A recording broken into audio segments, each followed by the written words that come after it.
Hi friends, ఈరోజు మనం చర్చించబోయే విషయం పరకామణి చోరీ.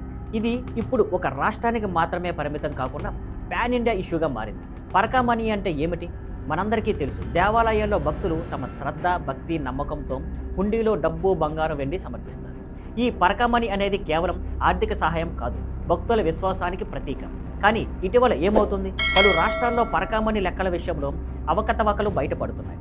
కొన్ని చోట్ల లెక్కల్లో తేడాలు వస్తున్నాయి. మరికొన్ని చోట్ల నేరుగా హుండీ, డబ్బులు, బంగారం చోరీ అవుతున్నాయి. చిన్న దేవాలయాల నుండి పెద్ద ఆలయాల వరకు ఈ సమస్య వినిపించడం భక్తుల్లో ఆందోళన కలిగిస్తుంది.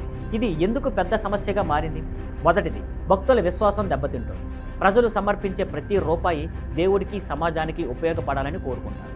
రెండవది, ఈ ఆస్తులు సరైన విధంగా వాడకపోతే ఆలయ అభివృద్ధి, సేవా కార్యక్రమాలు ఆగిపోతాయి. మూడవది, భద్రతా లోపాలపై ప్రశ్నలు వస్తున్నాయి. దేవాలయాల భద్రత ఎందుకు కట్టుదిట్టం చేయలేదని ప్రజలు అడుగుతున్నారు. భక్తుల డిమాండ్స్ అండ్ పరిష్కారాలు. పరకామణి లెక్కలు పారదర్శకంగా చేయాలి. ప్రతి రూపాయి ఎక్కడికి వెళ్తుందో పబ్లిక్కి తెలియాలి. సీసీ కెమెరాలు, డిజిటల్ టెక్నాలజీ వాడి లెక్కల ప్రాసెస్ని పర్యవేక్షించాలి. భద్రత పెంచి పరకామణి చోరీకి పాల్పడిన వారిని కఠినంగా శిక్షించాలి. ఆలయాల వద్ద ప్రత్యేక ఆడిట్ టీములు ఉండాలి. ఎప్పటికప్పుడు లెక్కలు చెక్ చేయాలి. ఇది కేవలం డబ్బు విషయం కాదు, భక్తి, నమ్మకం, విశ్వాసం గురించి.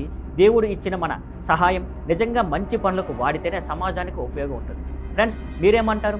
పరకామణి లెక్కలు పూర్తిగా పబ్లిక్ చేయాలా, లేక ప్రభుత్వం ప్రత్యేకంగా ఒక మానిటరింగ్ సిస్టమ్ ఏర్పాటు చేయాలా? మీ ఆలోచనలు కామెంట్స్లో చెప్పండి. మరిన్ని అప్డేట్స్తో మళ్ళీ కలుద్దాం స్కైప్లైన్ నెట్వర్క్స్లో. See you. Thank you for watching. Please like, share and subscribe.